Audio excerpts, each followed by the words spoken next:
Shri Swami Samarth. Anuj recipe Marathi मध्ये तुम्हा सर्वांचे स्वागत आहे. आज आपण टम्म फुगलेली ज्वारीची भाकरी कशी बनवायची ते पाहणार आहोत.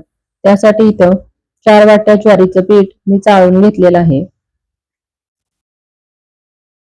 यामधलं आपल्याला थोडस भाकरी थापताना लावण्यासाठी बाजूला काढून घ्यायचं आहे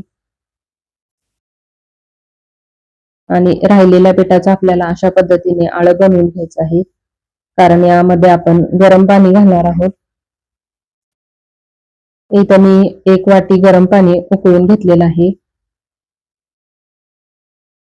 ते आता मी यामध्ये घालून घेत आहे. उकळलेलं पाणी घातल्यामुळे आपली भाकरी काठामध्ये चिरत नाही थापताना. छान मऊ लुसलुशीत होते. हे पाणी आपल्याला छान पिठामध्ये मिक्स करून घ्यायचं आहे. सगळ्या पिठाला गरम पाणी लागलं पाहिजे. तुम्ही बघू शकता या पद्धतीने.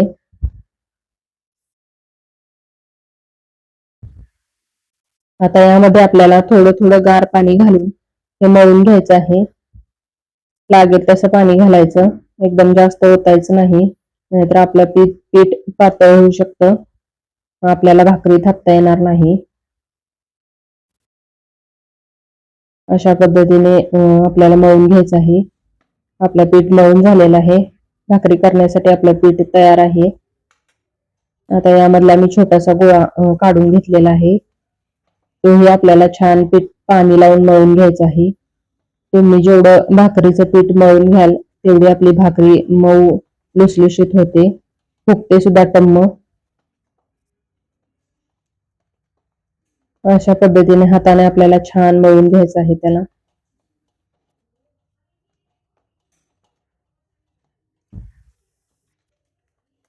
तुम्ही बघू शकता.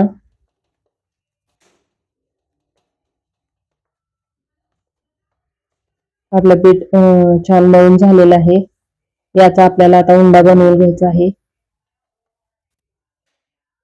मी एकदम पातळ भाकरी थापून घेणार आहे, कारण पातळ भाकरीच खायला छान लागते. जाड भाकरी खायला चांगली लागत नाही एवढी. आता मी थोडंसं कोरडं पीठ घालून घेतलेलं आहे परातीत. त्यावर आपला गोळा ठेवून आपल्याला भाकरी थापून घ्यायची आहे. तुम्ही बघू शकता. सुरुवातीला 1 हाताने थापायची. नवीन शिकणाऱ्यांना काय लगेच हे जमणार नाही. तुम्हाला सारखी याची प्रॅक्टिस करावी लागेल. तुम्ही बघू शकता दोन्ही हाताने. आता थोडी मोठी झाली भाकरी की आपल्याला दोन्ही हाताने थापून घ्यायची आहे, एकदम पातळ. आपण गरम पाणी वापरल्यामुळे आपली भाकरी छान गोल गरगरीत झालेली आहे, कुठेही चिरलेली नाही. आता मी गॅसवर भाकरी भाजण्यासाठी तवा तापत ठेवला होता. तवा छान गरम झाला की यामध्ये भाकरी घालून घ्यायची आहे. वरून पाणी लावून घ्यायचं आहे त्याला, जास्त एकदम पाणी लावायचं नाही. खालची बाजू चांगली भाजली, वरून पीठ आपलं थोडं कोरडं दिसायला लागलं पाणी लावलेलं की आपल्याला पलटी करून घ्यायची आहे.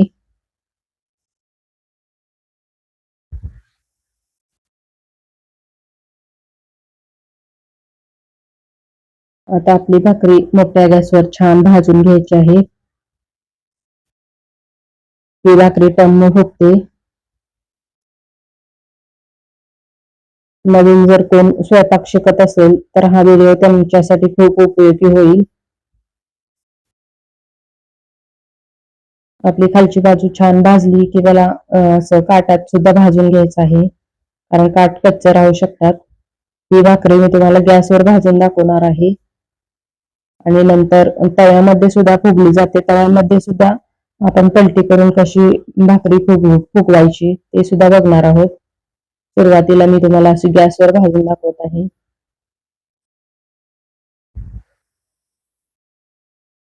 आपली भाकरी भाजून तयार आहे. आता मी दुसरी सुद्धा एक भाकरी थापून घेतलेली आहे.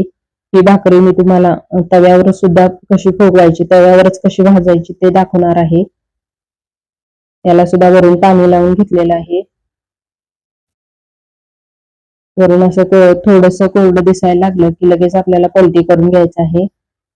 जास्त वेळ ठेवायचं नाही, नाहीतर भाकरी आपली पिठळ्यासारखी होते, व्यवस्थित भाजली जात नाही आणि ती खायला सुद्धा चांगली लागणार नाही. तुम्ही बघू शकता या पद्धतीने आपल्याला सगळ्या भाकरी करून घ्यायच्या आहेत.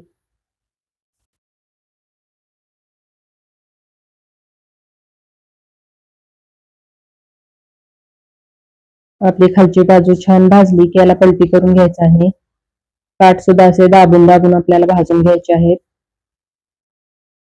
आता ही मी तुम्हाला गॅसवरच भाजून दाखवणार आहे. त्यासाठी आपण जशी चपाती भाजतो तसं पलटी करून घेतलेला आहे मी. तुम्ही बघू शकता ही सुद्धा भाकरी आपली टम्म फुगलेली आहे.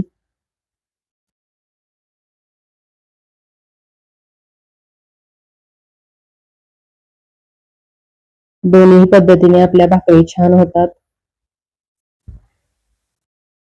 तुम्ही बघू शकता आपली भाकरी तयार आहे. मी अशा पद्धतीने सर्व भाकरी करून घेतलेल्या आहेत. अशी ही पूर्ण ओपन होते, पापुद्रा निघतो त्याला आणि किती पातळ थापले तुम्ही बघू शकता. हा व्हिडिओ आवडला असेल तर व्हिडिओला सबस्क्राईब करा, लाईक करा, शेअर करा. धन्यवाद.